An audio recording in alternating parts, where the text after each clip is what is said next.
It's Sean. I'll take it. You got Sean's. All right, everybody. I'd like to call us to order at 9:01. If we could please have our land acknowledgement from Trustee Long.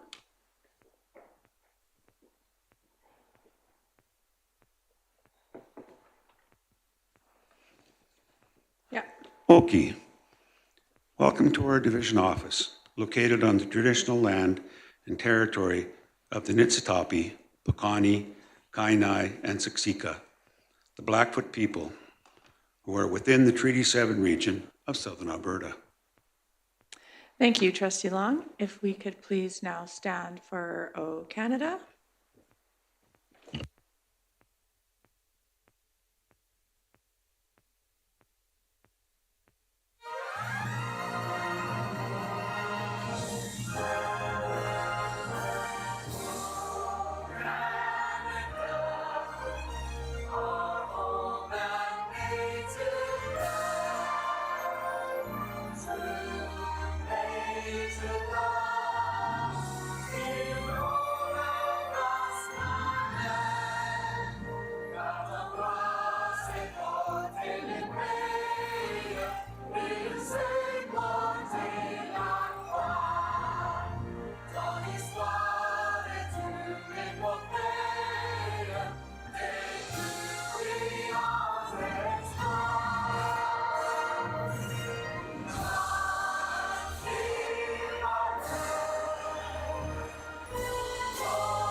Perfect.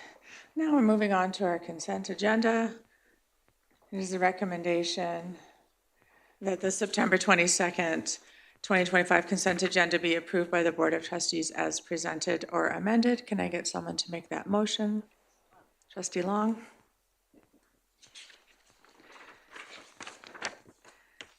The floor is open for any recommendations. I just have one. The chair monthly report was not in there, so I'd like to amend that. Any other conversation? Okay, seeing none, recommendation that the September 22nd, 2025 consent agenda be approved by the Board of Trustees as amended. All in favor? Carried. Thank you. Emergent changes to the agenda. Recommendation that the September 22nd, 2025 regular board meeting agenda be approved by the Board of Trustees as presented or amended. Can I get someone to make that motion, please? Trustee Yegas. Any emergent changes to the agenda? Seeing none. Recommendation that the September 22nd, 2025 regular board meeting agenda be approved by the Board of Trustees as presented. All in favor? Carried. Declaration of conflict of interest. That the Board of Trustees declare if they have any conflicts of interest relating to agenda items from the September 22nd, 2025 regular board meeting, and if so, should declare them. Hearing none. Action items. Moving on to E1, remuneration. The Audit Committee has met, and after thorough discussion, the Audit Committee recommends the proposed changes to remuneration. The Audit Committee wishes to note its appreciation during this process to our public members. I'll go through the recommendation. Number 1, base honorarium remuneration, no change. Per diem honorarium remuneration, A, based on ASBA rates, no change. B, introduction of an hourly rate, half of the 2-hour rate for the board chair and vice chair to claim for agenda planning and like meetings. A monthly remuneration does not adequately cover the time invested in prep for these meetings and will also track meetings. Other chair and vice chair's responsibilities will still fall under the base honorarium. Number 3, travel time remuneration, no change. Number 4, professional development annual increase to reflect inflation and rising costs. Estimate of a 2.5 rounded to the nearest hundred. So year 1 of a term would be $4,000, initial cost increase of $500. Year 2 of term, $4,100. Year 3 of term, $4,200. Year 4 of term, $4,300. That should be number 5. Maximum, it is E. Maximum carryover in any given year is $1,000. And F, unused trustee professional development funds will be held and distributed at the pleasure of the board. Number 5, per kilometer reimbursement for travel, no change. Number 6, meal reimbursement changes to the following: breakfast 15, lunch 20, and supper 30.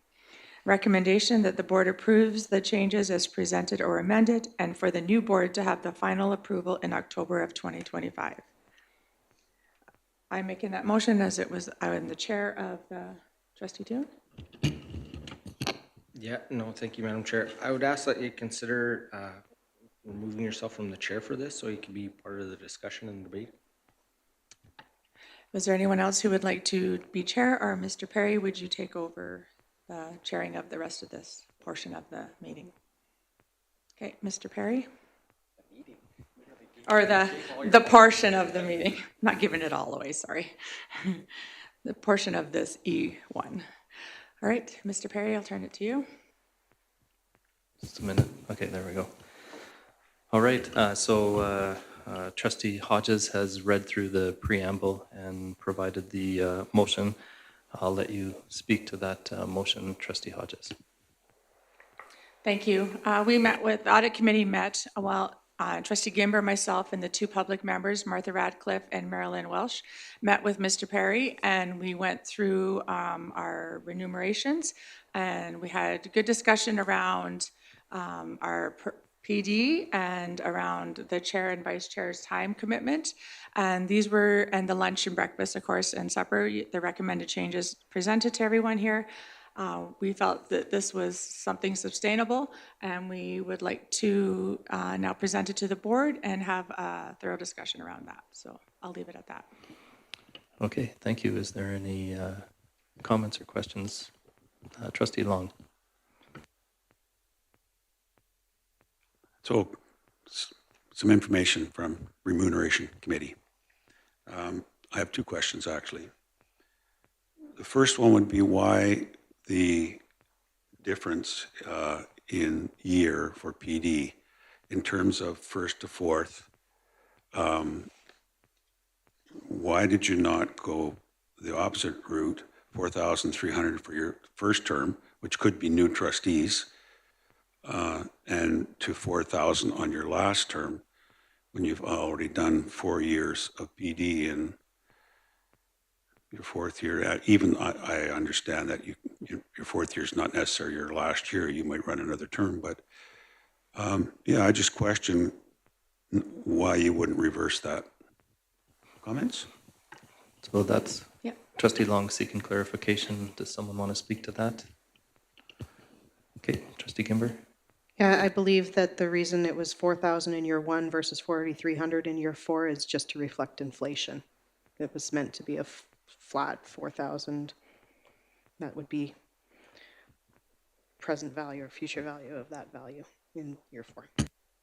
Thank you for that clarification. Makes sense. And the other is to seek information from our present chair, and we have a trustee here who was our past chair. And what information I'm looking for is this. How many hours do you think you put in over and above what a trustee would put? And I know trustees have meetings and things, but just generally speaking, how many hours a month do you think you, being a chair, takes in? I tried to think about that and look at my hour, what the extra hours. It was really hard to kind of put a number on that, as every month is kind of a little bit different. But there's definitely a lot of extra that goes into being the chair. Just even setting up meetings for the agenda, it was part of the remuneration. Agenda does, we'd meet with the vice chair and our superintendent, and that potentially was an hour, 1 hour meeting, but that doesn't just happen in that 1 hour meeting. It is multiple days of making sure everything is lined up. And so it's checking throughout the day and getting everything on the agenda that needs to happen. It's about going through the work list and making sure everything that needs to be on the work list is also in the board meeting, but we also have a meeting of the whole. So there's 2 agendas to plan every month, which the meetings we weren't covered for. It was in our base, in the base salary. There's also when the board asks the chair to do extra work, sometimes that's in the evening. An example would be our board goals, creating documents for people to enter information in and then still have to meet and go through all that and present it back to the board. So it was really hard to say I have an actual number, but there was just a lot of extras that the board chair and vice chair have to do to make sure the work of the board gets done. And we just felt the 1 hour meeting would help track those meetings and also help cover some of the extra work that the board chair has to put on there. I'd say anywhere, I kind of tried to do it an extra 15 to 20 hours a week, or a month, sorry. So this change to your agenda planning helps in terms of quite a bit, in terms of your recognition for the hours you put in. We were hoping so, yes. Okay, so I'll try and say it another way. In other words, I have often wondered if the monthly payment for the chair shouldn't be higher than it is. But you've made the changes, the committee has made these changes about the 1 hour payment for agenda planning. Does that provide you with at least some remuneration adequately for the hours that you put in, extra hours? Yes, it will help.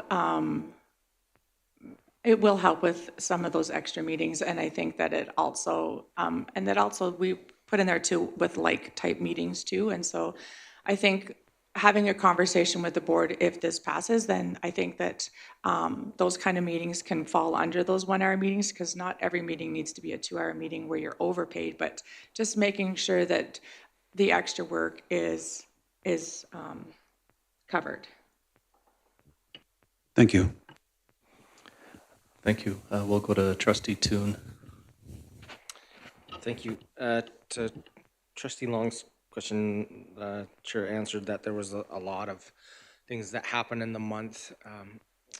I have a little different take on it. I don't think a single one-time 1 hour classification really does anything to move the needle. When you're saying there's 20 some hours and you're looking at what we remunerate the chair and the vice chair on those things, I would rather see it go in the base for those kind of what Trustee Long mentioned there.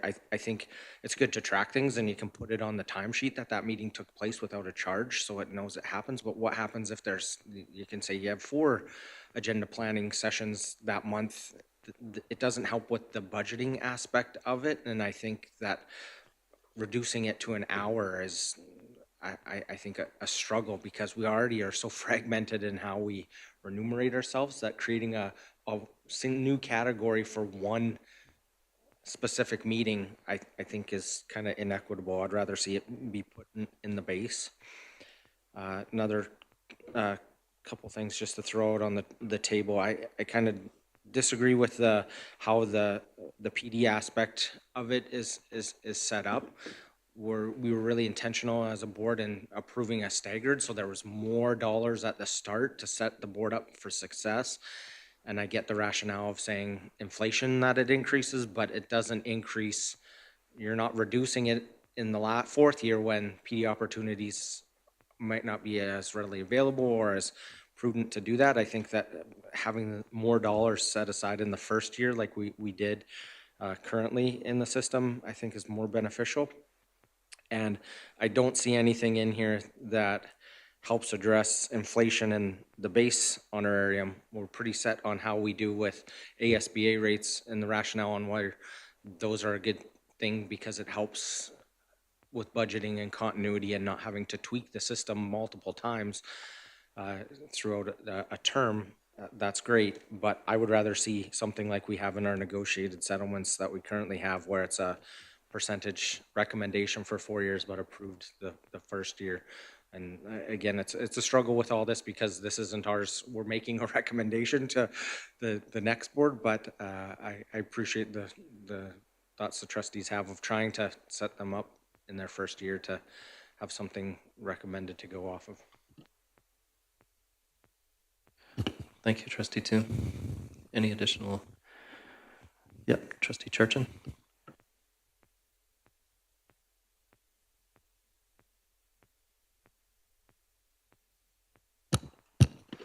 Thank you. Just to throw one other little piece in there, in our current PD allocation, there's $3,500 for group PD, and I don't see it included in this recommendation. Wondering about that. Is there anyone that would like to speak to that?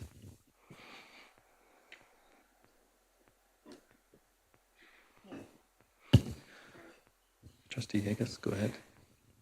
I don't think group PD is part of the remuneration for, I think that's something we decide outside of the remuneration for trustees. I think because it is a group. Yeah. I'm not positive about that, but Policy 8 does have, I have it up on my computer, Policy 8, 9.8.1 says 3,500 is designated for group professional development, and then 9.A.2 is where we get into the breaking down of the individual trustees. So just from my perspective, if it's not addressed in this recommendation, it would stay the same as what it was because it's a separate clause. But if one of the trustees on the audit committee has a different understanding, then you would go with that. So, Trustee Kimber? Yeah, my understanding was the 4,000 was for each individual trustee and PD, And the group PD. And the group, the 4,000. Right, Okay. was my understanding. So as long as we have that same understanding. Trustee Yegas. point of information, I don't understand what Trustee Gimber, when she said it was also the group, wasn't it just individual trustees, what they get for PD each year? Yeah, Trustee Kimber, go ahead. Yeah, so policy 8, as Nikki's going to pull it up here, does say professional development funds for trustees shall be set at a total of $28,000 per year for the 4 years. And then 3,500 of that is designated for group professional development, and then 24,500 is divided amongst the trustees in the split that it was in the policy. You'll see it when it comes up. So that's what we're saying, is that instead of being, it's like you have 8 trustees instead of 7.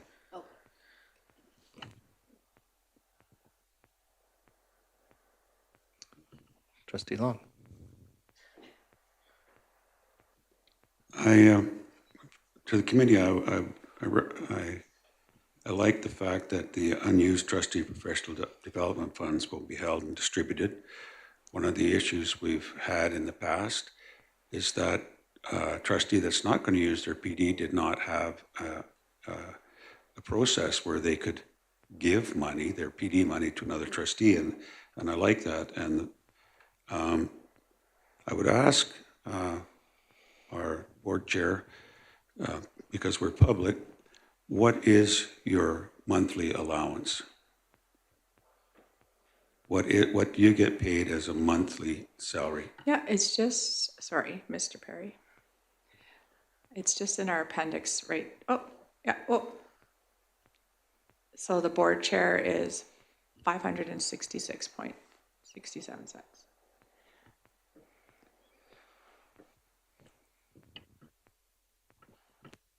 Then I would like to make an amendment to this recommendation that the board chair's monthly salary go to $750 a month.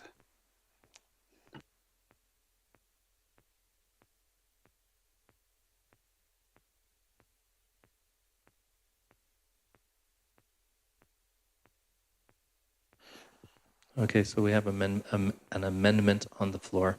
So we'll be discussing the amendment only at this point. Did you want to speak to that? Well, Trustee Charchin just gave me a good point. In other words, that's changing, not adding, not additionally to what the chair gets now monthly. It's changing it to $750 a month. Okay. I'll speak to it. Yeah, we're asking me that.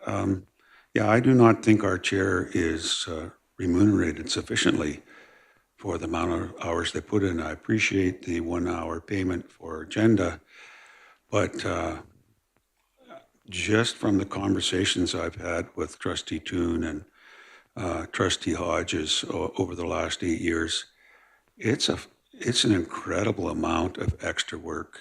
I often have said to Trustee Hodges, it's like having a second full-time job.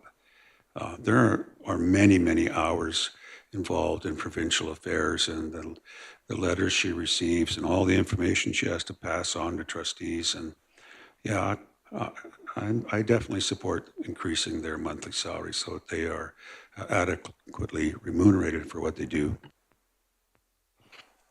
Thank you, Trustee Long. Is there any additional comments? Yep, Trustee Charchin. I just want to clarify, increasing the monthly salary instead of the 1 hour allocation, or are you saying both? That's a very good question. So I'm saying both, but somebody else could make another amendment. Amendment to the amendment. Okay, is that what, Trustee Charchin, would you like to identify what your amendment to the amendment is? I think it would be change the board monthly salary to $750 per month.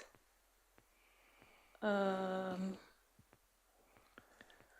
don't know, can I say, and remove, I can't see, Nikki, do you mind going up? In place of? Or in place of, thank you, 2B. Okay. So we're only speaking to the amendment now. So Trustee Charchin has provided an amendment to the amendment. Do you want to speak to that, Trustee Charchin? Sure, thank you. It's Trustee Hodges, Chair Hodges made it really clear that it's really hard to track it unless you spend a lot of time tracking, and I appreciate that. It changes from month to month and year to year, I think, even in the 2 short years that I've been here. I feel like the $750 increase to $750 would be helpful for budgeting, as Trustee Toon pointed out, and potentially less tracking for the chair to have to do to keep track of all those hours, and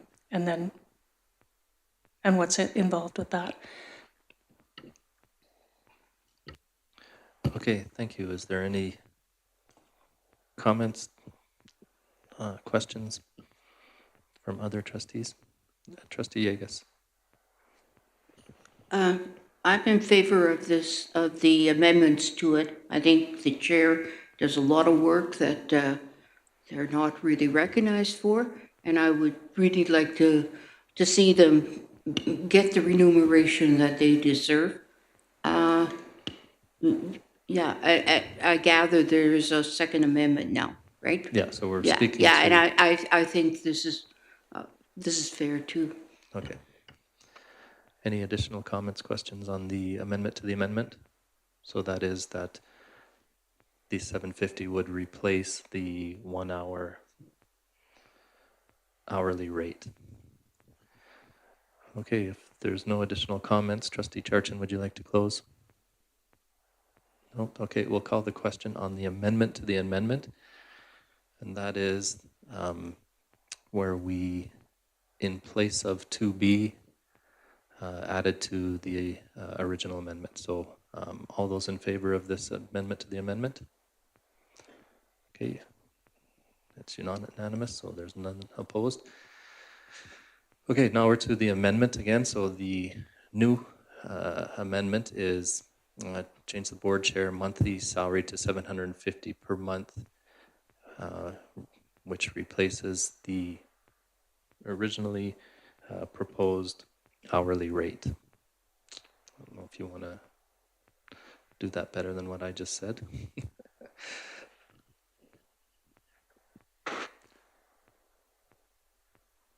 You want to help out? Is that No, I want to do something different. okay? Let her. let's get the new motion on there, and if you want to make an amendment to that, then we'll. Place of. Okay, does that work for everyone? Everybody understands what that is? Okay, Trustee Gimber. So I want to be clear on the Robert's Rules of Order here. If I wanted to make additional changes to the base honorarium section that include this, do I add it now as an amendment, or would that be too much of a change? Well, I think this one's focused specifically on the board chair and their work, so I think you could bring a motion outside of this After one. this one? Okay, Yeah. thank you. Okay, is there any, so we're speaking to the amendment now, so change the board chair monthly salary to $750 per month in place of the 2B, which was in the original proposal. Trustee Charchin, yeah. I'm just wondering if this has any impact on the vice chair, and if that's a whole separate conversation. Well, I think we should have it as a separate conversation, and then we can discuss that as well. Let's get through this one, and then if everybody's okay with that. Okay, so any additional comments or questions in relation to this amendment? If not, I'll let Trustee Long close. I think this brings the salary more into proper context for the chair. We've taken away the hourly pay for the agenda planning meetings, but by making the $750 a month, that covers 12 months of the year. So I think it at least adequately makes up for deducting that one recommendation we had. Okay, I will call the question on the amendment that the change the board chair monthly salary to $750 per month in place of 2B. All those in favor? Okay, that is carried. Okay, Trustee Gimber, do you have something? I do, thank you. Okay, I'd like to make an amendment, please, to base honorarium, which I believe was number 1 in there. So the numbers would be for chair, $750 per month. Vice chair, $650 per month. Trustee, $425 per month. And 2.5% per annum increase for inflation.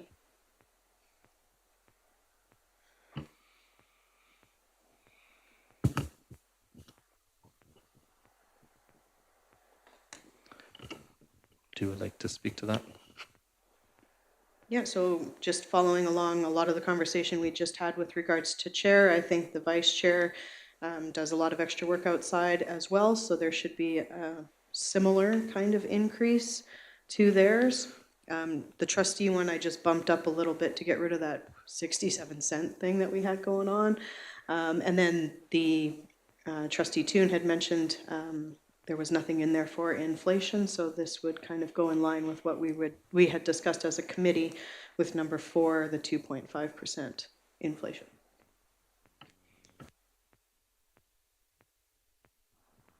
Any comments or questions in relation to the motion arising out of business?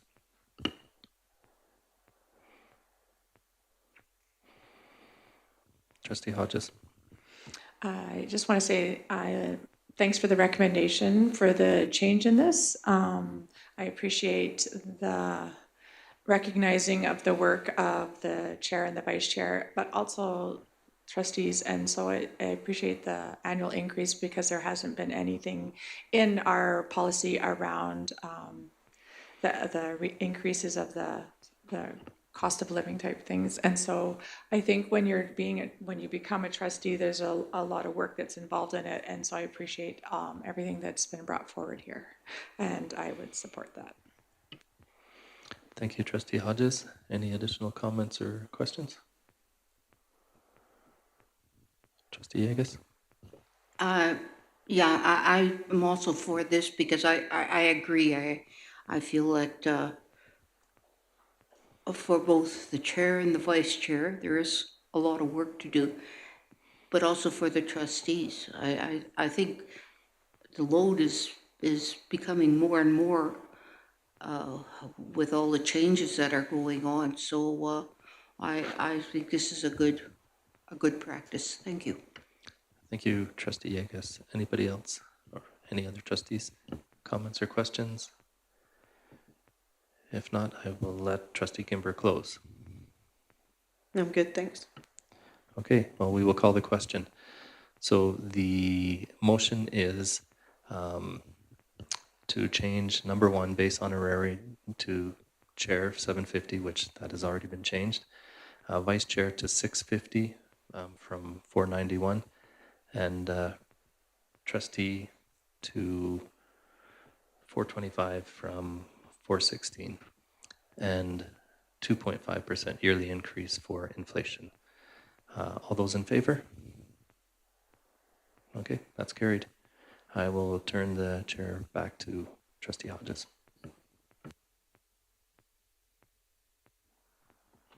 Thank you. Oh, yep. Maybe Mr. Perry, we're not quite done yet, so you might have to chair it a little bit more.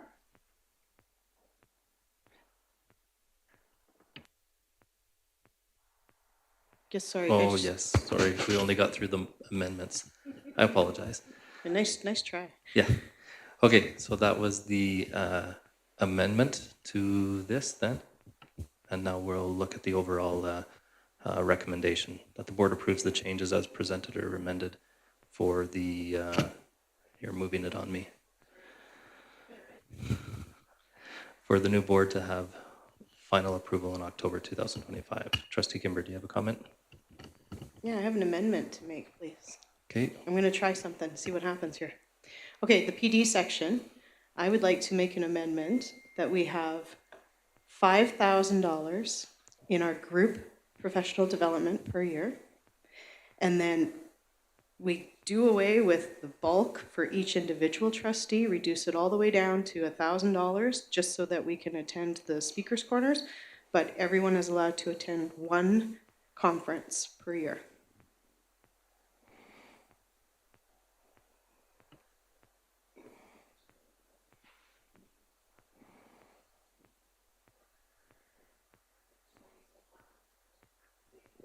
One conference per year, so like the Rural Caucus or FNMI, but one per year. okay. We'll just get it, the motion here. Point of information. Yes, This does not include the ASBA, does it? Nope, because that's part of our, it's in our, it's in our policy as ones that we all attend.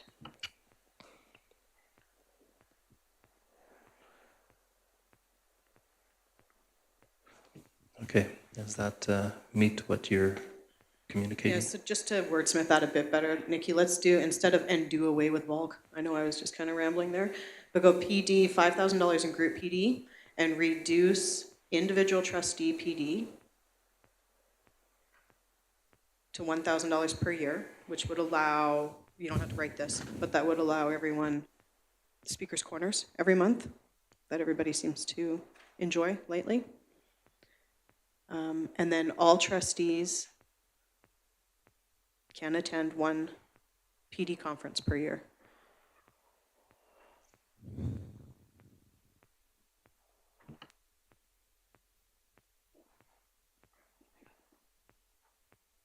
She said PD in front of the conference.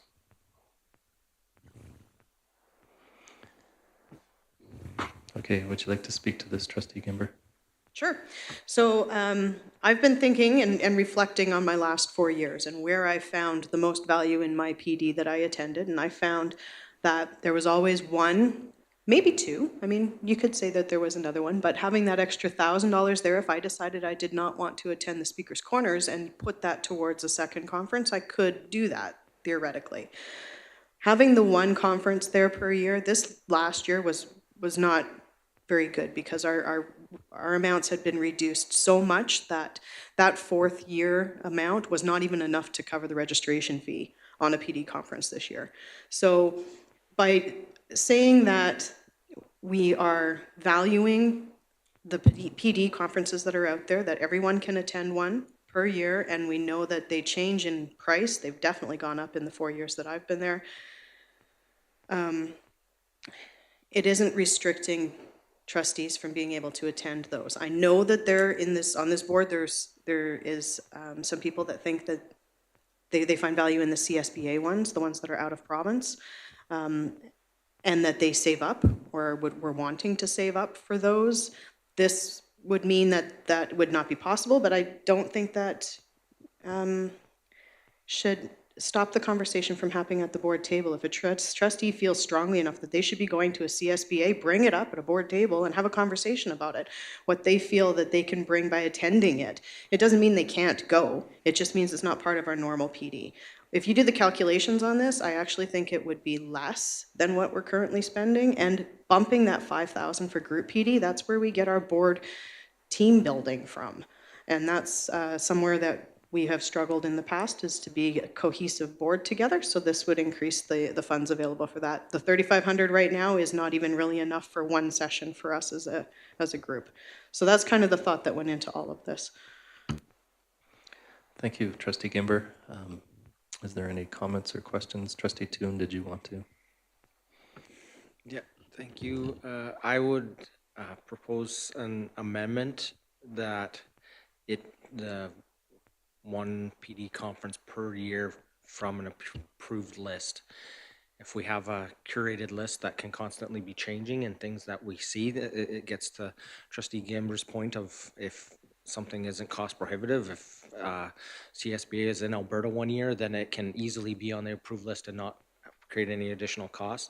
I do feel that this would be a cost savings to the board because it's one conference, not multiple, that could be extending the dollars, especially with the approved increase on there. So I like this concept, and it's helping encouraging trustees to do lots of planning ahead and looking out for what they see the most value in. And I think it'll help the board in doing this list, do some homework and see if trustees are attending one that is less valuable, it could be removed from the list or not, maybe not recommended to trustees to go to in the future.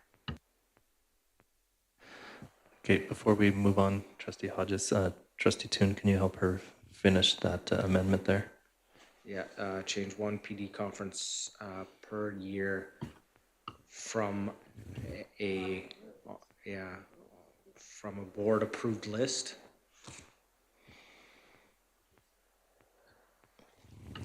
Okay, thank you. Trustee Hodges. Sorry, I think we're just speaking to the amendment now, and I just had a question about the other one, so I'll Okay. wait. Okay, yeah, so we're only speaking about the from a board-approved list amendment. Any additional comments or questions on that amendment? Amendment to the amendment? Okay, if not, Trustee Gimber, would you like to, oh, sorry, Trustee Toon, would you like to close on that? Okay, so we're only speaking to the amendment, which is to add from a board-approved list. All in favor? Okay, that is carried. And we are now back to the amendment that Trustee Gimber proposed. Is there any additional comments or questions in relation to that, Trustee Hodges? Just seeking some clarity so I make sure that I am understanding it correctly before I can make a decision on this. So I think that my understanding, and from what I want to make sure I'm understanding this right. So the $5,000 for group PD would replace in number 4 there, year 1, year 2, year 3, year 4, and every year would just be the $5,000 with up to $1,000 per year to attend one PD conference in the year. I just want to make sure that I'm understanding that correctly, so it gets rid of A, B, C, and D, and potentially E. And so I just want to make sure that that's the understanding. Trustee Gimber, you want to provide some Thank clarification? you. Yep. So right now, and it's not listed in there, but we did have that discussion at the beginning of our discussion here about where group PD is. So it's not in A, B, C, D, or E, but it's currently 3,500. We are under the understanding that it's $4,000 in this one for group PD. This amendment is saying increase that to $5,000 for group PD.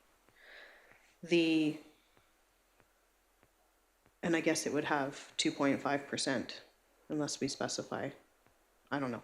Didn't say that in there, right there, as Nikki's showing right now. So 9.A.1 would be changed to $5,000. 9.A.2 would basically be changed to one conference from a approved list per year and $1,000 to be spent as approved by the board, because I guess we still need our approvals by the board. Does that help? Thank you. Okay, thank you, Trustee Gimber. Thank you, Trustee Hodges. Trustee Yegas. This is a point of information. On that last part, $1,000, and you said approved by the board. So the trustees will have to go to the board to ask how that $1,000 will be spent? Trustee Gimber. That's our current process right now. We have to get approval to attend any PD right now. So it's the same. Okay, does that clarify, Trustee Yegas? Okay. Any additional comments or questions in relation to the amendment? Okay, if not, Trustee Gimber, would you like to close?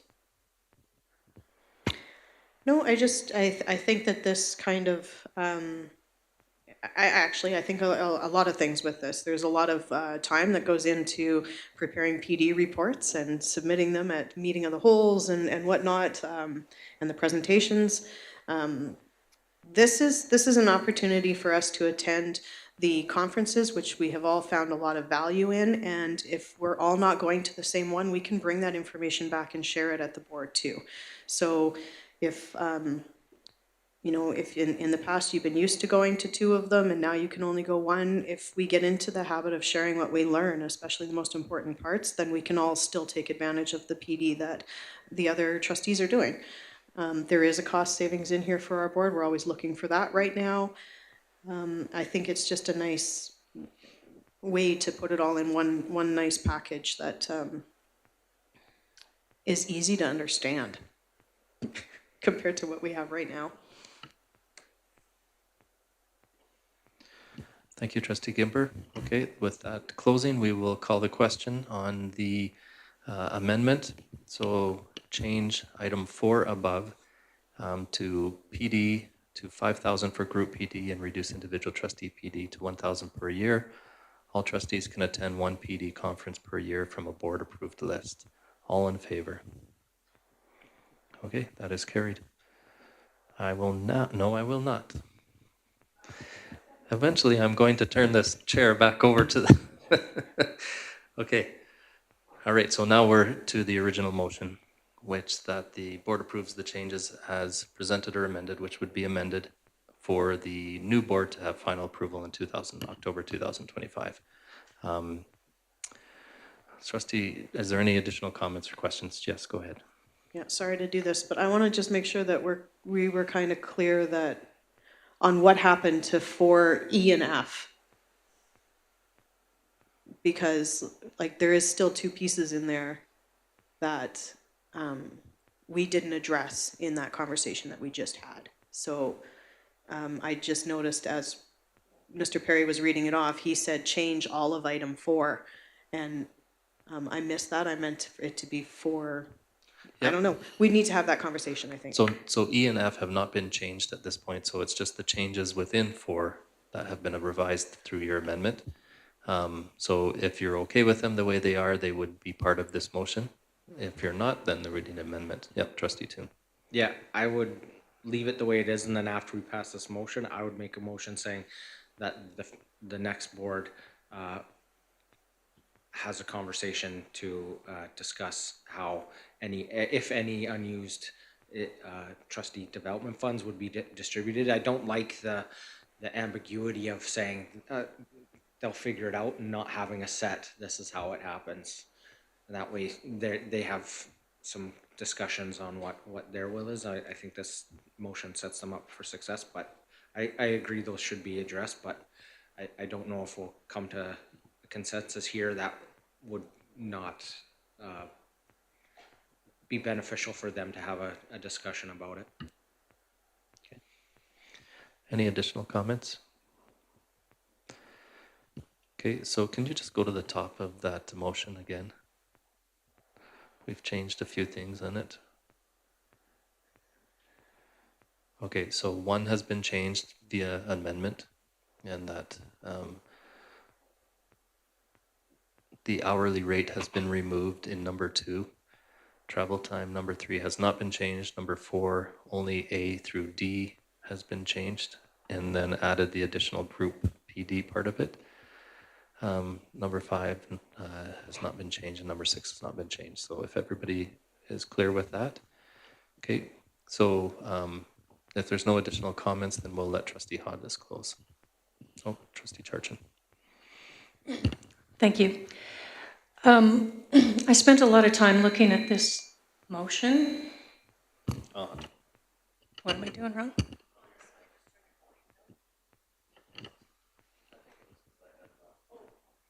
Okay, is that better?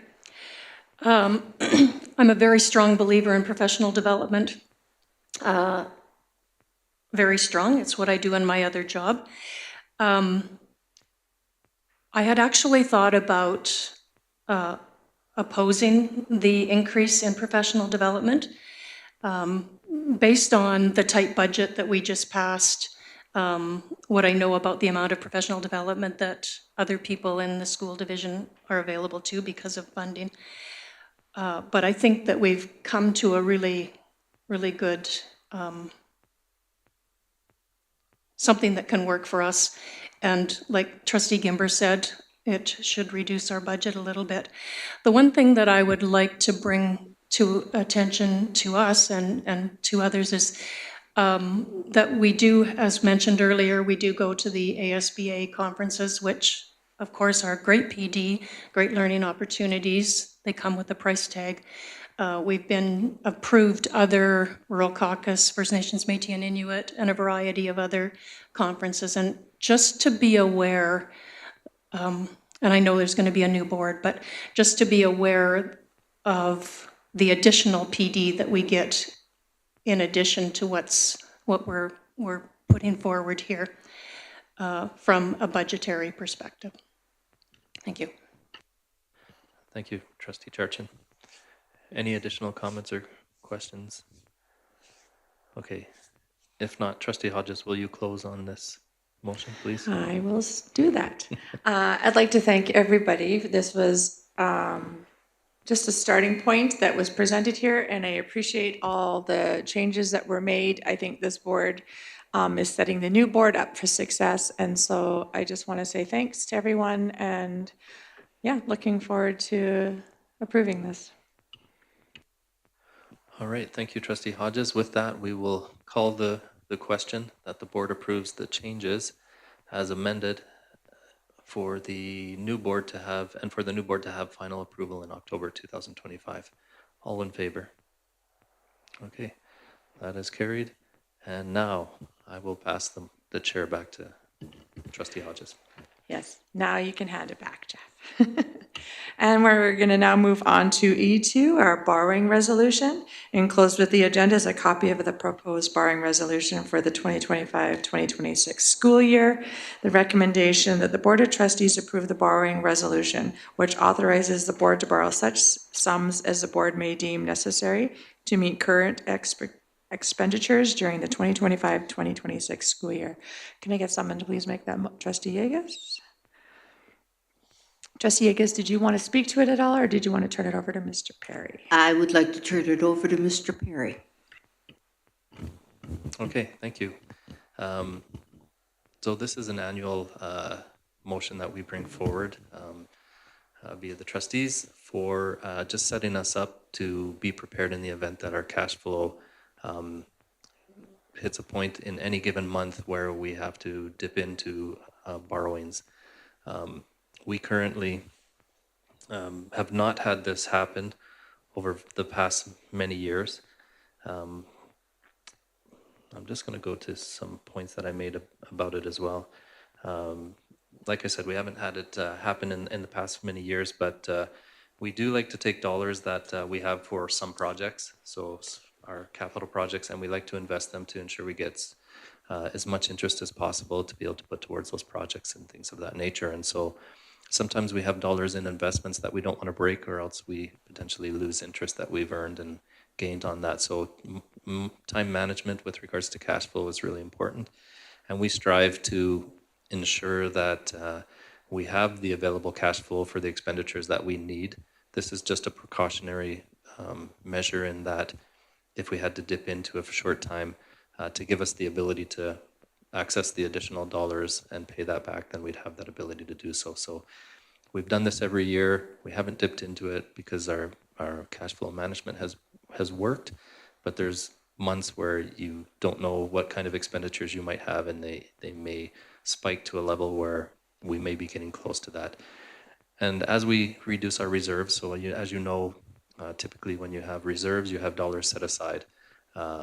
Those are getting smaller and smaller, and so we don't necessarily have those reserves set aside to lean back on in a moment where we would need them. So with that, the document that you see before you is a document that's presented from our financial institution, which they require. So if this motion passes, then our board chair would sign off on this, and we would present that to them, and that line of credit or overdraft, whatever you want to call it, would be in place for an additional year.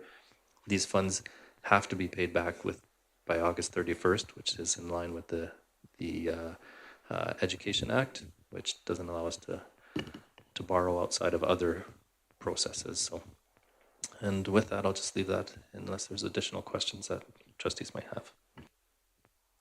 Does anyone have any questions? Okay, seeing none, the recommendation on the floor is that the Board of Trustees approve the borrowing resolution, which authorizes the board to borrow such sums as the board may deem necessary to meet current expenditures during the 2025-2026 school year. All in favor? Carried. Yeah. Since we are a little bit ahead of schedule we will now just take a 10-minute bio break. Jinxed it.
All right, everybody, going to call us back to order at 10:01.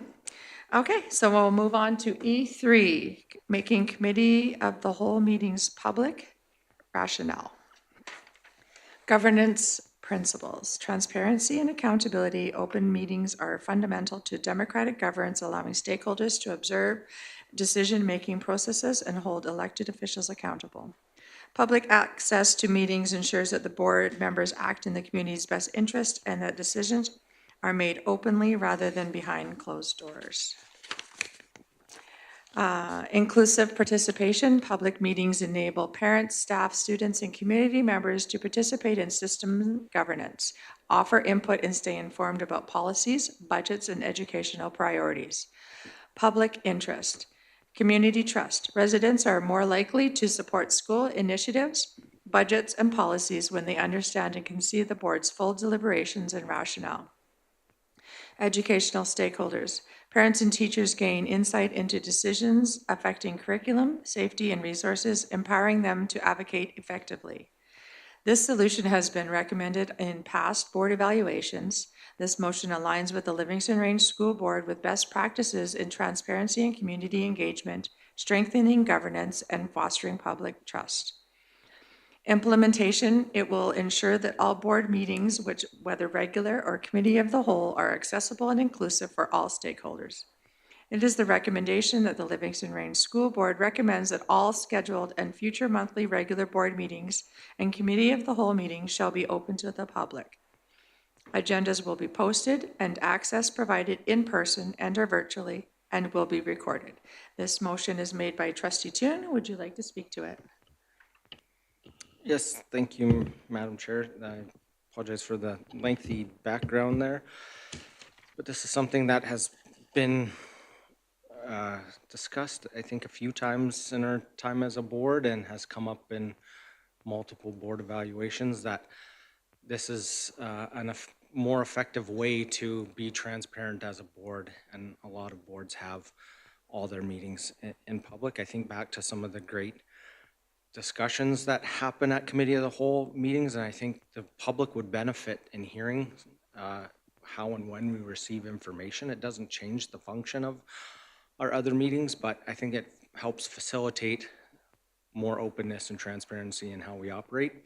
Sometimes we have some great questions come forward on a decision in the other room where we have our committee of the whole meetings, and then when we come over to our public portion of the meetings, we don't have any questions asked, or very few, because we've already received those answers. And so I think it makes for more authentic board meetings because all the conversation happens in public where they can engage with the recordings. I know as today we don't have anyone in the gallery, but we have people that engage through our recorded meetings, and I think that consistency of everything being recorded will help with the quorum of the board, because everybody gets to know that they're out in public, and I don't think the anxiety of asking questions is a negative of to us not have our meetings be fully transparent and recorded. It still allows for the sensitive land, legal, and labor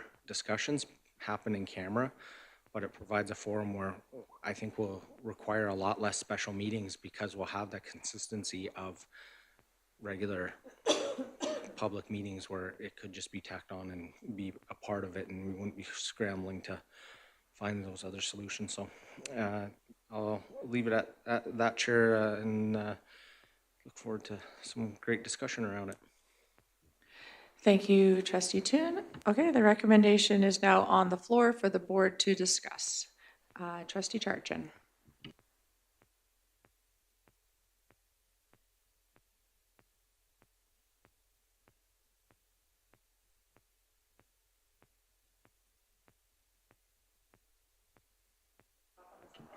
There we go. Thank you, Trustee Toon. No question that public voice is valued. Planning meetings are a governance-focused sessions that I believe require context, the understanding of strategic alignment, and of course efficiency. Community perspectives should, in my opinion, be gained through structured consultation processes like surveys and forums, just like we did with the 4-day week, where it was very structured, transparent. It allowed for broader representation, I believe, than people that might take part in one of our meeting of the wholes. Making sure that we're in alignment with our division goals is critical in that strategic planning. And I don't think the board can be as effective when feedback occurs from people that don't have the same, if any, context or understanding of that strategic alignment and the efficiencies, and potentially compromising the board's ability to remain focused on its governance responsibilities. They have, our debates occur at the public board meeting, where, of course, people can attend and, of course, listen to the recording. So for those reasons, I would not be in favor of this motion. Thank you, Trustee Yeagas. Yes, thank you, Trustee Toon, for bringing this up. I think there's some of the things that you were mentioning in terms of the decision-making process and transparency and openness. For one thing, our meetings that are held we should not be debating anything at those meetings, and that should be stopped. One of the things at our meetings of the whole is that we can brainstorm, and a lot of times it's harder to, we're not going to be doing that a lot of times, and we have to bring everything up to debate. You're not debating it. What you're doing is coming up with ideas, you're asking for things. If we go into debate, then that should be stopped by the chair. And that does have to go to a public meeting. I also think we got to look at the expense of something like that, because we are going to have somebody to tape those so that it could go on the air for people to listen to if they want to. I really think that we need the time as trustees to be able to think, to get context, to look at, so that we can debate these at a public meeting, which is, once again, I'm against this motion. Thank you. Thank you. Trustee Gimber. Thank you. Again, I'm going to reflect on my last 4 years as a trustee and think about the times when we seem to have had the most challenges in the community, and that has stemmed from, in my opinion, lack of communication or misunderstanding of things that are going on. I think that by making the meeting of the wholes or planning meetings public, that people have the option to sit in and watch the presentations that are being given to us. It's not for debate, it's to get the information. There's no reason why we can't provide that information to the public. It's transparency.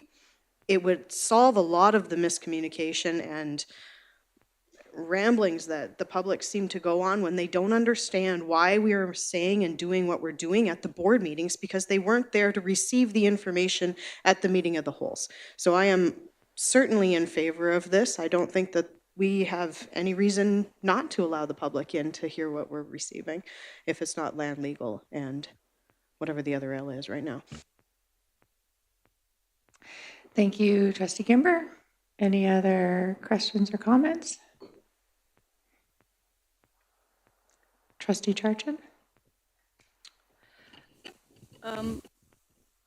In the first bullet, I guess, of the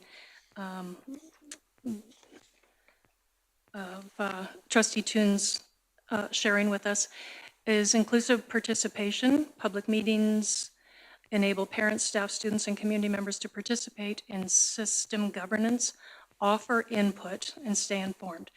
Totally agree about the stay informed part. Offering input into our meeting of the whole by the people that choose to come, I'm not sure is fair representation. So that that certainly concerns me. Thank you. Trustee Toon, did you want to speak to that first bullet? Yeah, there's nothing in the motion that states changing of the function of our committee of the whole meetings. It would function the way they do now. So as Trustee Gimber pointed out, there wouldn't be active participation as in open for debate, open forum, like they're a participating member. We have people from administration that sit in and just observe and listen and don't provide feedback and input on there. I think it's giving all the pieces to the puzzle. A lot of times, as Gimber highlighted, it's hard to discover how the decisions are made because they're not seeing that initial presentation. For myself personally, it's actively participate, go to school councils, contact their trustees. If they have the information, it it helps dispel some of the myths and assumptions on how we're making our decisions. Thank you, Trustee Toon. Trustee Long? Yeah, my thoughts have already been shared, so I'm not going to go over them again. I would just state that none of our decisions are made in our meetings of the whole. All decisions are made in board meetings. We have recommendations and we vote on them. So we're not hiding anything from the public. Decisions are not made in meetings of the whole. Decisions never happen until now, not ever. Only debate, discussion goes on in meetings of the whole. And it allows trustees to express themselves freely without any fear of saying the wrong thing or recriminations or I think having all our meetings public would actually stifle debate from trustees. Thank you, Trustee Long. Any other questions? I have just a comment just quick, and I appreciate the conversation around what those meetings would look like, because I was going to seek a little bit of clarity, but as it was pointed out, the motion actually doesn't change the function of the way our meeting structure will happen. The beginning preamble kind of alluded to it, just the way it was worded, but I was glad that there was clarity around that our meetings are going to look exactly the same. We will engage the public the way we always have if we're seeking feedback, and that is going out to them and then bringing that information back to the board. It'll not be like an open forum. That is something that the board would have to decide if they wanted to seek any clarity that way. And so thank you for the clarity around that. That was my only other question that I had, seeking that final question. Was there any other questions or comments around this motion on the floor? Okay, I'm going to give everybody just a minute to just think then, and then we will go into the final. So we'll just give a minute and we'll let you close in a minute, Trustee Toon. Trustee Gimber? I just asked for a recorded vote, please. You betcha. Recorded vote has been requested. Okay, Trustee Toon, would you like to close? Yes, thank you, Madam Chair. I would say that this isn't something that's out of the norm for school boards. Grand Prairie Public and other boards do this already. It doesn't stifle the conversation. It doesn't stifle candor from trustees. I think it holds us accountable to our electorate. It was brought up at school council that I recently attended. Someone asked, well, why would you not be doing this already? And what are you trying to hide as a board by not doing this?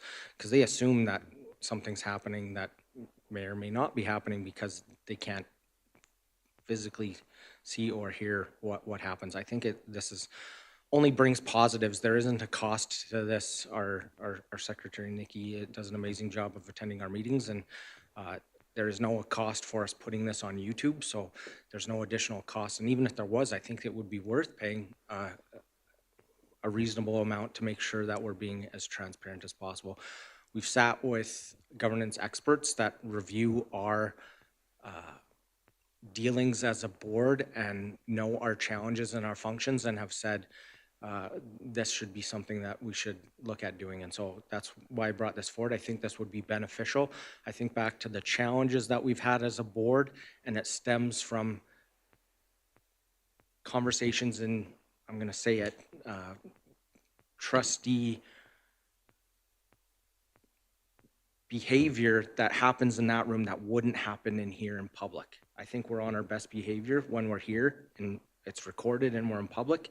And I think that would eliminate that from happening, because we're all here for the best intentions, but it's easy to devolve into things that aren't proper in a room where the public isn't there and can't participate through seeing us live recorded. So I would just leave it at that, Madam Chair, and I appreciate the thought of trying to be most transparent as possible for our students and our parents and our communities.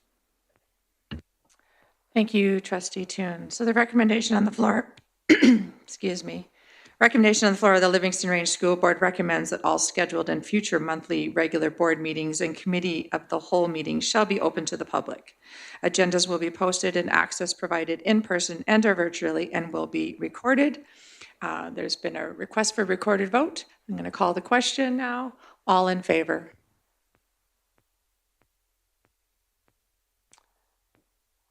So defeated.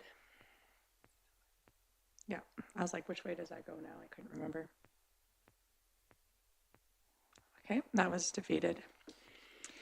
Okay, moving on to E4, International Travel Postponed Motion 24-261 in response to the April 29th, 2025 Board Motion 24-261. Trustee Long moved to postpone the board motion that the Board of Trustees restrict student travel for educational purposes within Canada until the June board meeting.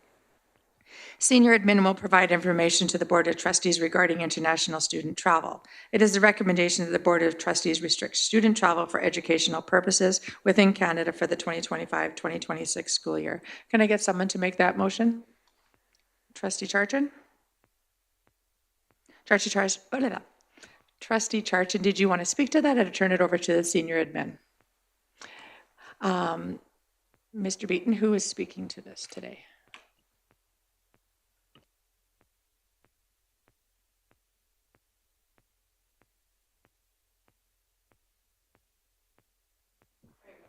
There we go. Sorry.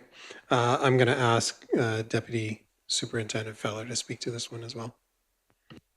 Perfect. Thank you, Mr. Feller.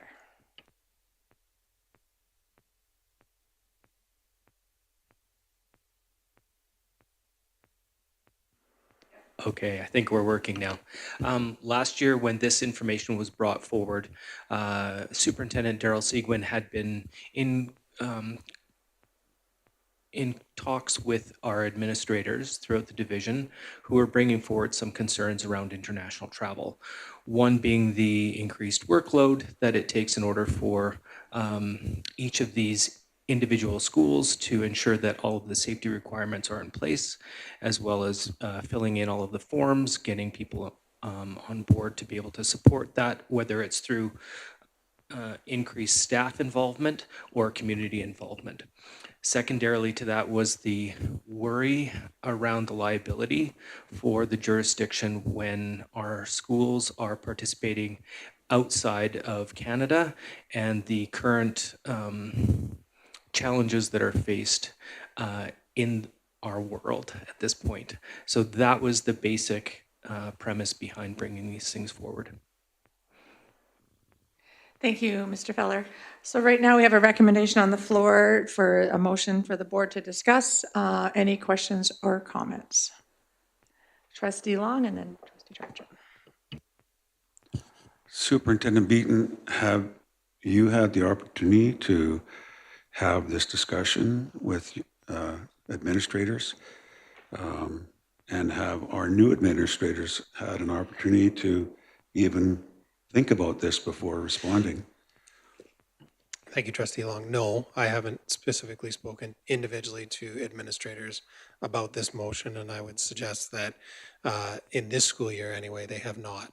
had a chance to discuss this at a, say, an administrative council meeting. So this has not come up as a group yet, no. Thank you, Trustee Charchin. In reviewing the presentation yesterday or recently, one of the things that stood out to me of concern is when you talked about the average cost, the equity and financial access, and the average of $5,000 per trip certainly has impact on the equity to access, and less than 1% of the student participation. So we know that any educational or academic benefits are still going to have to occur in the classroom when so few students are accessing these trips. With us as the board and the school division having 100% of the liability exposure. So that's a real concern for me, and for that reason, I would be voting in favor of this motion. Thank you, Trustee Charchin. Trustee Yegas? I was wondering if there were any schools that were planning an international trip for this year, within this year. Superintendent Beaton or Mr. Feller? Do we know? Mr. Fell, I don't believe that this school year, no, that anybody's planning any trips. Thank you. Trustee Gimber? So my understanding, one of the reasons we postponed this was so that we could go out to our parent councils and ask them their opinions. And I did that to the schools that I attended their parent councils. And there was, no one was in favor of this motion there. Their reasons were things like we've already heard actually discussed. A large family of 7 or 8 might not be able to afford to have the entire family go, but they can afford to have one child go on an international trip. It might be the only time that that student or that child ever gets the chance to go outside of the country. I had students who were on trips last year actually send me an email saying, please don't restrict this, because it was fantastic for me to go to New York and be able to experience the stock market. I think, don't quote me on that because I'm not entirely sure what all was listed and what they did. But it was also an opportunity this past year for high school students from 2 different schools to get together and go on a trip. You know, these are people when you're in rural communities that they're going to be experiencing life together later. What a great way to develop a relationship with somebody than to go on an international trip with other students from other schools in our division. Personally, I went on a high school trip that was international to a place that we would probably never ever let people go anymore, and it changed my life. And I know that my parents never would have been able to do that. When it comes to costs, there are ways around it. There's fundraising. We did all of the fundraising back then for us to be able to afford to go on those trips. I want to address the Blackfoot community. Their reservation straddles the international border. If we say no to international travel, it means they can't go to the States. And that's probably one of my biggest concerns with this. And I think I'm going to just pause there for now. Thank you. Trustee Toon? Thank you, Madam Chair. Similar to Trustee Gimmer, I've heard a lot from parents and students, and I haven't heard a single one say that they're in favor of this. The only positive thing that somebody said is that if it did go through community groups, some of the restrictions that are placed on it because it is through the school would be lifted, and it would be better for students. And the example they give was on a recent trip, they weren't allowed to swim in the ocean, and that was something, they were there with another group that had gone through a community instead of gone through the school, and the students could swim in the ocean because of our insurance. They weren't allowed to do that. So other than that, this is something that I think has been hugely beneficial to our students. The concerns that have been raised through administration, I think are really valid, but in having it not be engaged with stakeholders, the students and the parents that are doing that. I don't think we've fully explored the solutions on ways that we could alleviate some of those things, whether it be divisional pooling through registration or divisional support for administration on this, because I know it is a lot on their plate. So with there not being any trips currently booked, I think this could be a great opportunity to try and facilitate some of those things happening in this next year to increase the process and take out some of those issues as opposed. And if it can't, then going forward, it might possibly be able to come forward as another recommendation where it wouldn't, once those stakeholders have been engaged, and it wouldn't negatively impact anyone this year because we don't have any trips that are planned. As a student, I was fortunate enough to participate in some international travel, and like Trustee Gimmer said, it was hugely impactful on myself. And I know a lot of the classmates didn't have that opportunity, and I heard that from students that traveled again, that some of their classmates, they said whether they went through a school or not, their family travels, but other students didn't, and they fundraised, and it was a huge impactful thing for them to travel with their classmates that they knew wouldn't be able to. So for those reasons, I'm opposed to the motion. Thank you, Trustee Toon. Trustee Long? I certainly understood the implications, the reasons for this that Superintendent Seguin brought to us, and he discussed things like the world has changed and perhaps it's more dangerous now, and liabilities and such. But just like Trustee Toon and Trustee Gimber, I had many opportunities to discuss this with Parent Council and other community associations. And there was not one single person that I talked to in the public that supported this. Most of the groups I talked to were kind of in shock that we would stop this, so I would vote against it.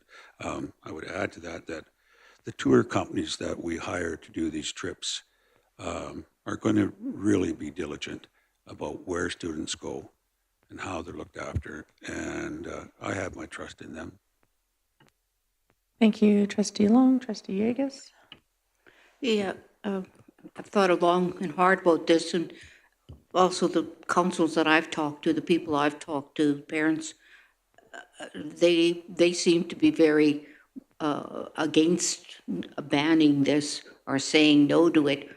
For myself, I've been looking at this, and I know I took students on these trips. My granddaughter has gone on just recently on trips, international trips, and it's been a great benefit to them. Kids learn a lot from these international trips. I think it's going to have to be up to the parents, to the administration, and that to make some decisions. Yeah, I know the liability, that's always a question, but I would not like to see these banned. I think we have to be able to give our students the best kind of educational opportunities possible, and these trips will offer that to them. So I'm also against this. Thank you, Trustee Yegas. Trustee Charchin? Thank you. I don't sit at any parent councils, high school. The elementary schools, of course, are not involved in this travel. They certainly acknowledged, like I do, the opportunity. It's an incredible opportunity. I don't think anybody would dispute that. So they were looking at it, because they weren't making decisions for their children, they were looking at it from a liability perspective. We didn't take a vote or anything else, but the consensus was the understanding and recognition of the liability. So I think I'd like to conclude by saying that we're looking at an incredible opportunity versus potentially high-risk liability for less than 1% of our students. And so again, for that reason, I would still not support this. I'm not supporting the opportunity at all. I'm just voting against it in terms of the liability that we could potentially put ourselves in. Thank you, Trustee Charchin. Any other questions? Trustee Gimber? The only piece that I'll bring up that hasn't been mentioned right now that did come up at one of the elementary schools actually was that we do have international students that come here. So it seemed a little bit hypocritical that we were going to say we can't send any there if we have them that come here. I just wanted to share that with you so you have that information too. Thank you, Trustee Gimber. Any other questions or comments? Oh, Trustee Toon? Yeah, I was just gonna highlight that as well, that I heard from a numerous people that the hypocrisy of shutting our own students out from having the same experience that we value so much of having students come to us and participate in learning in our buildings. Another thing was about the number of students.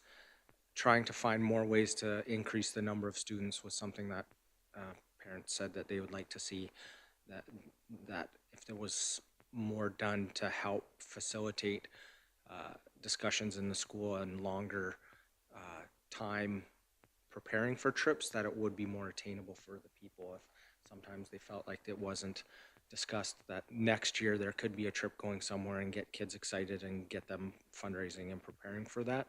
And then lastly, just was, we have other high-risk activities that we do that carry a huge liability for the board and for the division. Skiing and other outdoor activities are just as risky or more so than the international travel. And so, like Trustee Long said, I think we do great with our partners that coordinate these things, that we're making sure that they're the least risky as possible for the students and for still achieving educational outcomes. Thank you, Trustee Toon. Any other questions, comments? Trustee Gimber?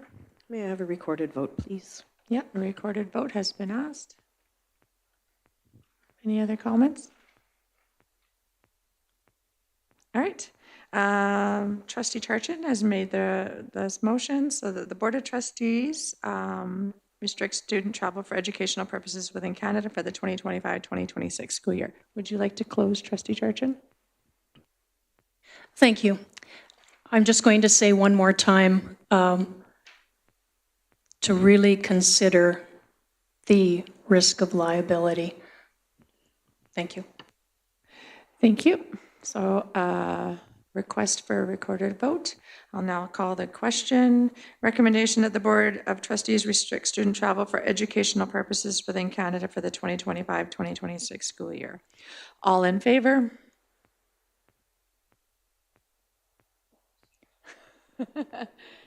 Defeated. All right, moving on in our agenda to F, discussion and information items. F1, yep. Did I skip something? No, Oh. Madam Chair, I was slow on the draw before and I had a motion arising after our Oh, yeah. E1 remuneration discussion. Okay. A And motion arising out of business? yes, All right. and that was that the board develop policy around 4E and 4F. Around our first motion on remuneration. Yeah, so 4E, maximum carryover in any given year, $1,000, and 4F, unused trustee professional development funds. Okay. So I just to simplify it and not make Nikki type all that out, I just that the board develop policy around those two, and that would happen, of course, with the next board.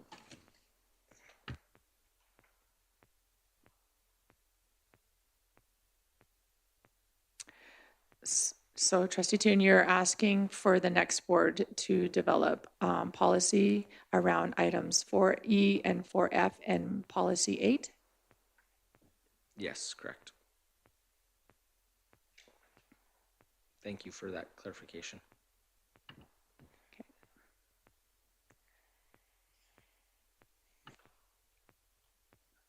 Yeah. new board develop policy item, develop policy, board policy 8.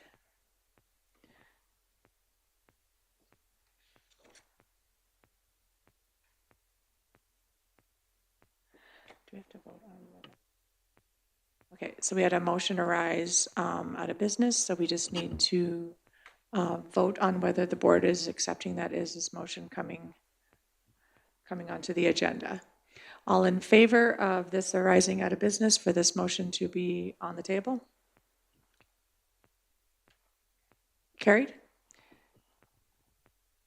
Okay, so we have a motion on the floor now that the new board develop policy develop policy around items 4E and 4F in board policy 8. Trustee Toon, you've made that motion. Did you want to speak to it? I think we had great discussion, but that is one of the things that was highlighted that was still outstanding, and I think it would be great for discussion for the new board once they get together, how they would like to see the excess funds distributed, and have a great discussion about the importance of professional development as trustees. Perfect, thank you.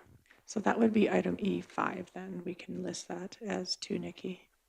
Any other questions or comments? The motion is on the floor for the board to discuss.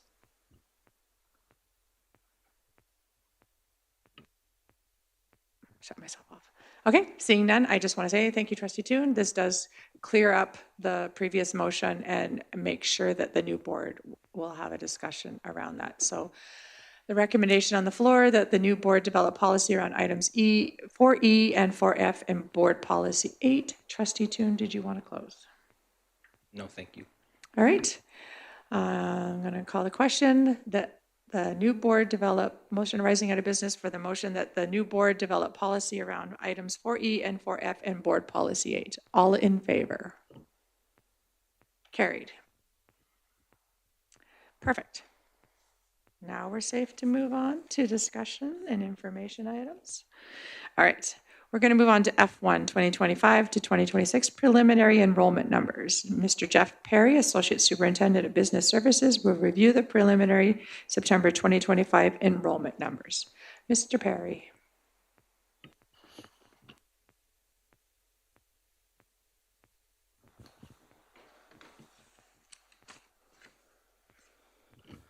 The document that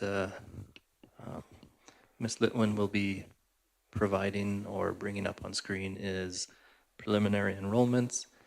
The numbers are down from our original projection, and we'll go through those shortly.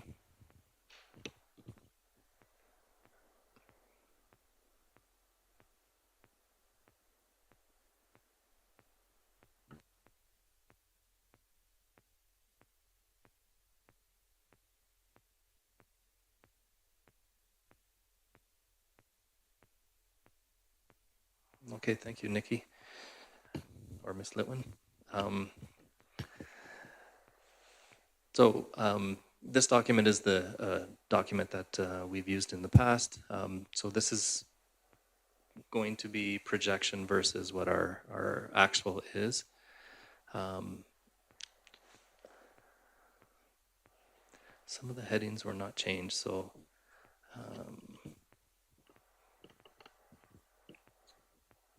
but it is actually the projection, not prior year actual, so I'll have to make that change. But you can see in Nanton, we are down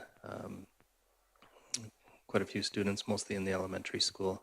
Some of it will have to do with decanting, some of it, according to the administrator, families moved out of the community and so forth. JT Foster is actually very close to what their projections were from the prior year.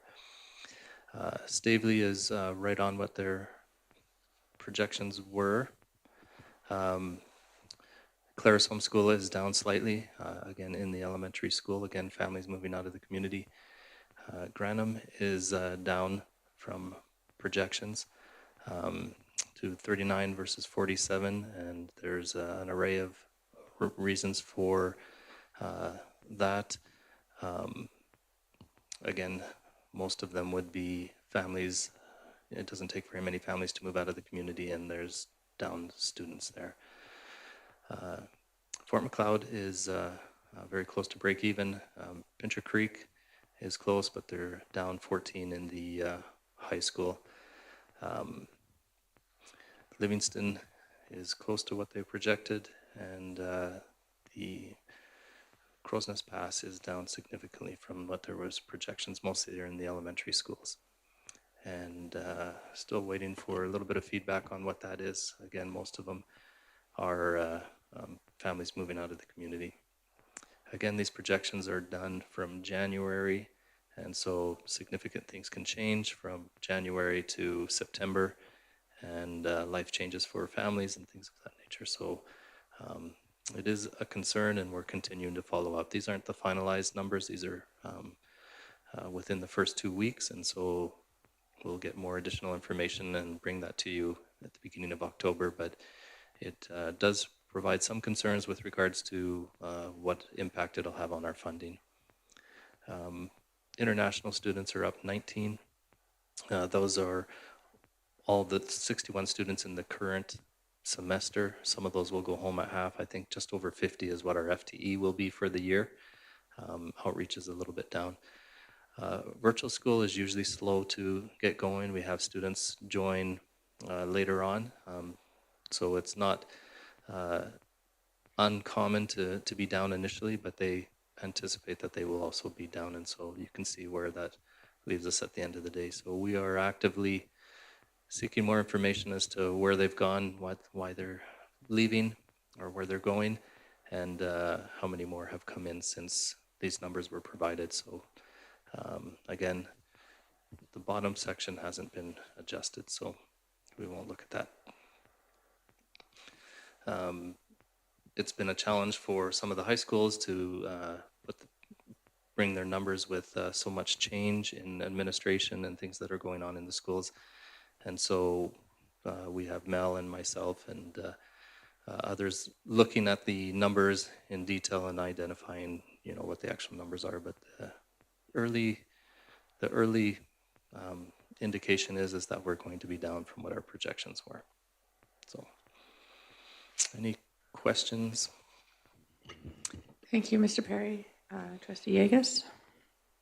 I was just wondering if the Livingston's number is up, but is that due partially to international students, or is it just other students coming in? No, the international students is kept in a separate category. So international students are found in the line that says international Okay, students. so- So Livingston is up 5, what Okay. was it, 5.5 from what they projected. Thank you. When we bring the numbers forward in after September 30th, I'll identify where they sat, where the difference is from prior year and projections. For the most part, we're curious as to the early projections because it has an impact on what our overall funding will be going forward. And so that's what we have at this point. Thank you, Mr. Perry. Any questions or comments? I just have one. It's kind of interesting to see this. I'm hoping that when we bring forward the other numbers, it changes a little bit, but we haven't actually been down in enrollment for quite a while. And so really hoping that maybe some of them are wrong and that we'll be up in enrollment because it does impact our funding.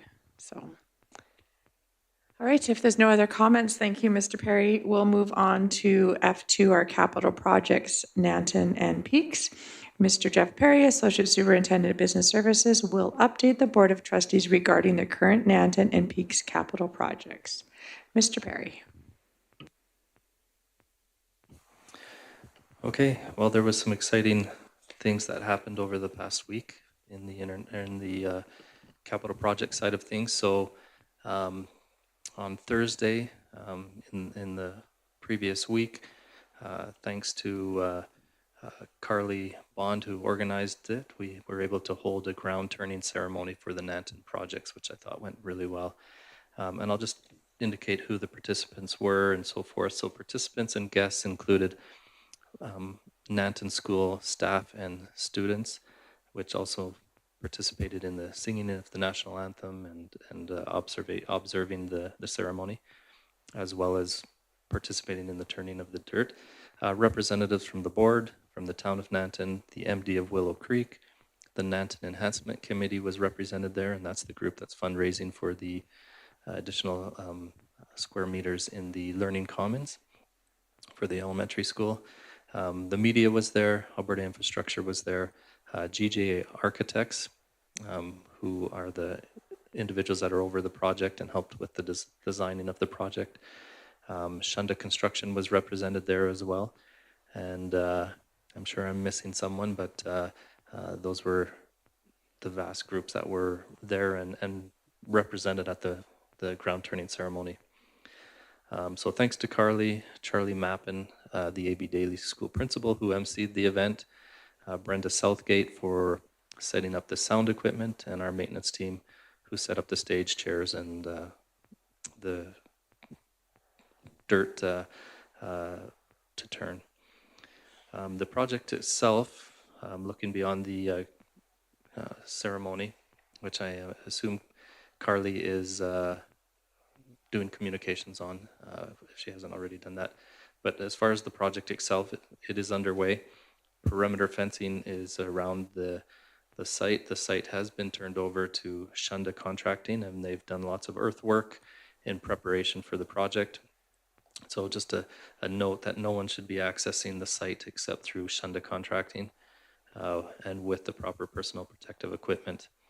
The contractor has mobilized. They've moved some equipment on as well as a mobile office for themselves. The project team meets bi-weekly.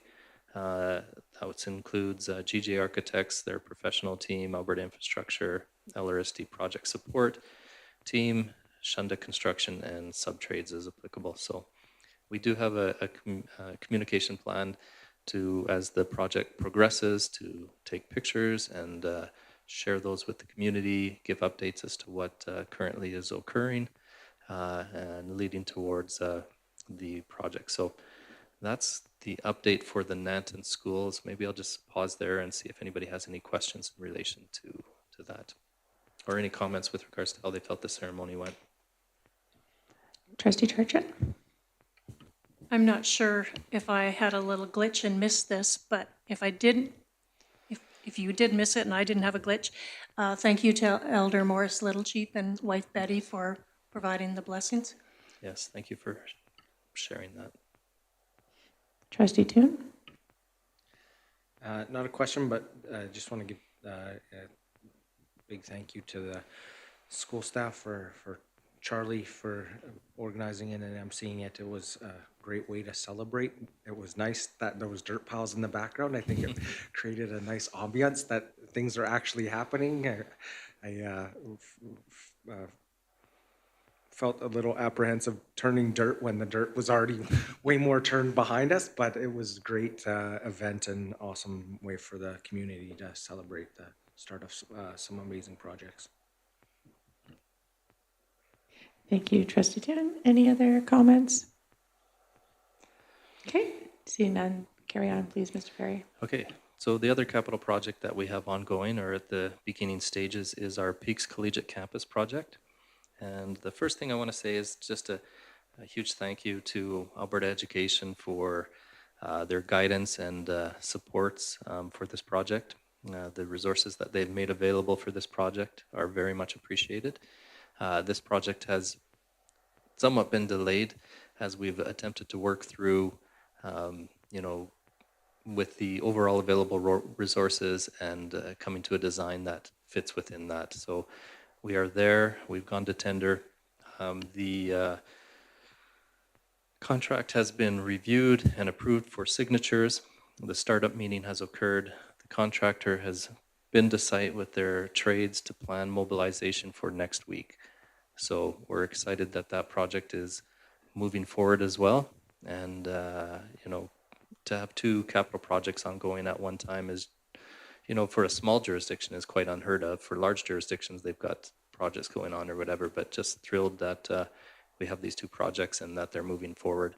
And again, Alberta Education has made that possible with the resources and the approvals that they've made. So if there's any questions. So next week they'll mobilize. So at that point, the site will be turned over to the contractor and we will not have access to that site. We want to remove ourselves so that there's no hindrance to them getting it done sooner than later.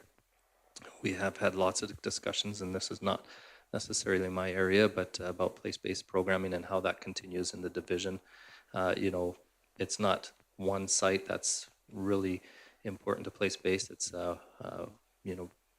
providing programming where we are at and with our surroundings and so forth. And there's much smarter people that can speak to that than I, but nonetheless, programming continues. Jason still continues to work with schools in that area, but the Peaks Collegiate Campus will be off limits for the time while this is being constructed. So, yeah. Thank you, Mr. Perry. Trustee Long? Which leads right into the question, is there an estimated time of completion?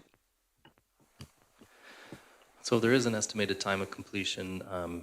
June of 2026 is actually the target date. So it's going to be a lot of work for them to get that done, but focusing in on it, that's their target. And we actually want to be able to house faces in the upcoming summer. And so their efforts are going to be to get something enclosed before winter and move that direction.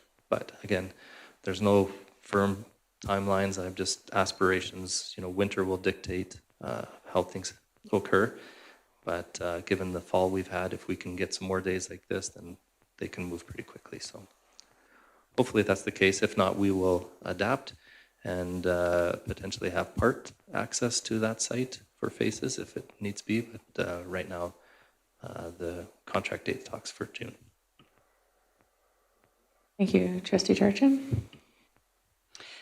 I think a positive of, I'm just going to start first of all. We've heard from a number of people about the opportunities that exist at Peaks in terms of place-based education that doesn't occur in other parts of our division.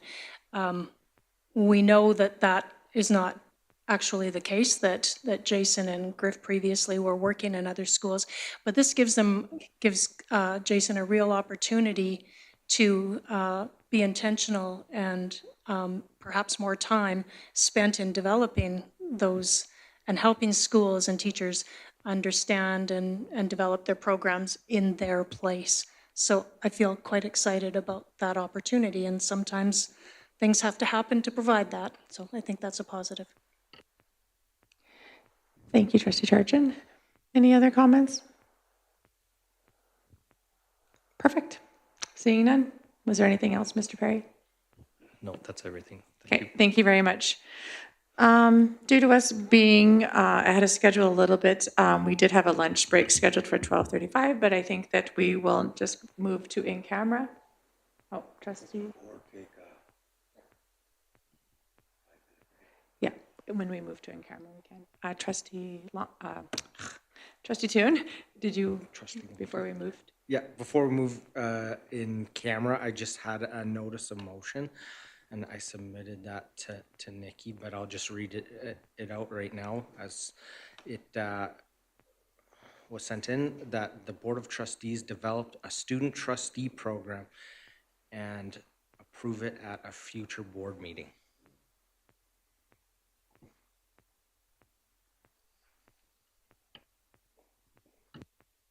Thank you, Trustee Toon.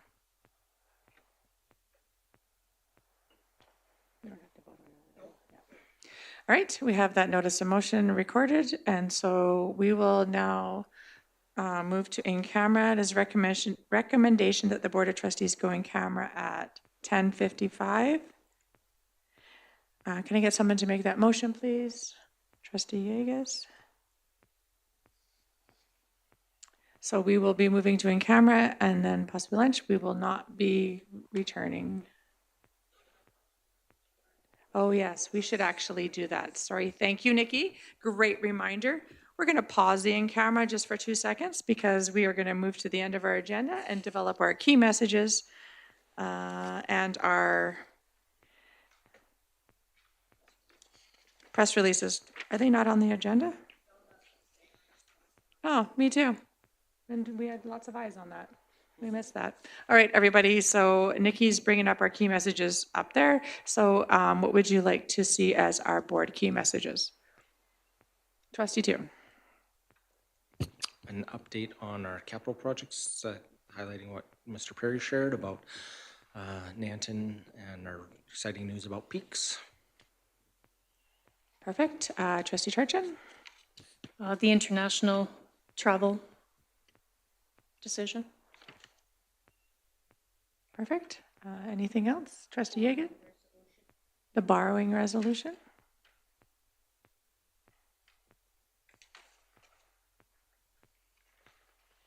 Anything else? Trustee Kimber?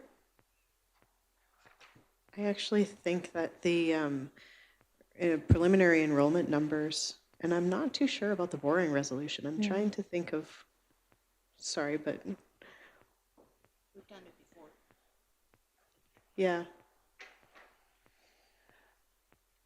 Preliminary enrollment numbers. I did actually have a question kind of around the borrowing resolution.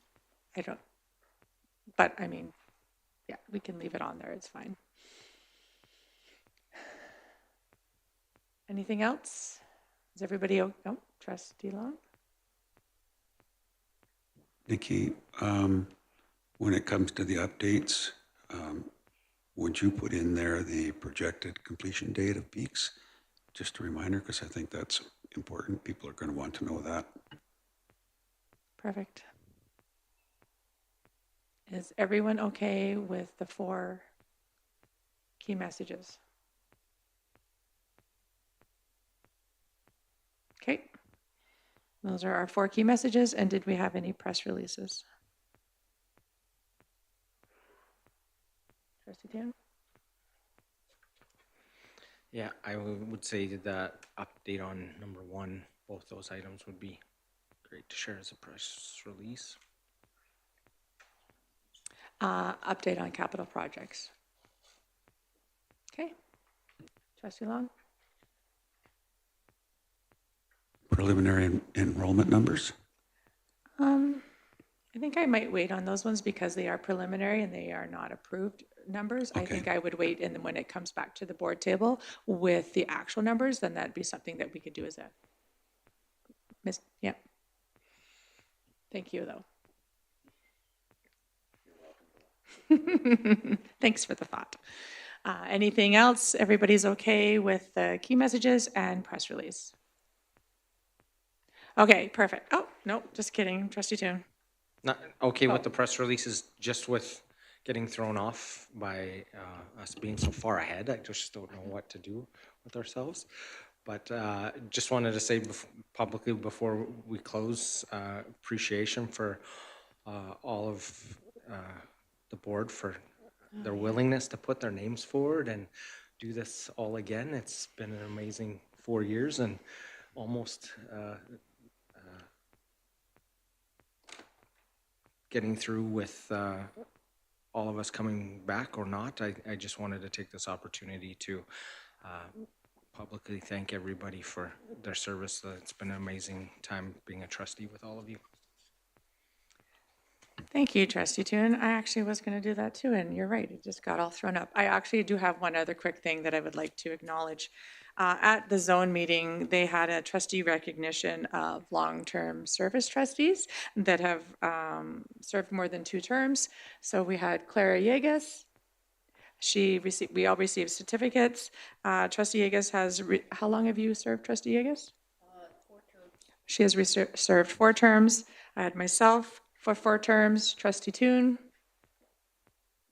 3 terms. 3 terms, and then Trustee Long has served 2 terms. 2 terms. So I just wanted to say congratulations on that too. It was really nice to have that little bit of a recognition. And I also agree that it's been great serving with all of you. And so hopefully we'll see some familiar faces back around the table, but if not, then I'm excited to see what the new board will do. So if nobody else has anything else, before I move to in-camera again and amend that in-camera time. Okay, so I'm going to amend the in-camera time of going in-camera at 11 o'clock, 11:01. And Trustee Yegas had made that motion. All right, everybody, if we could just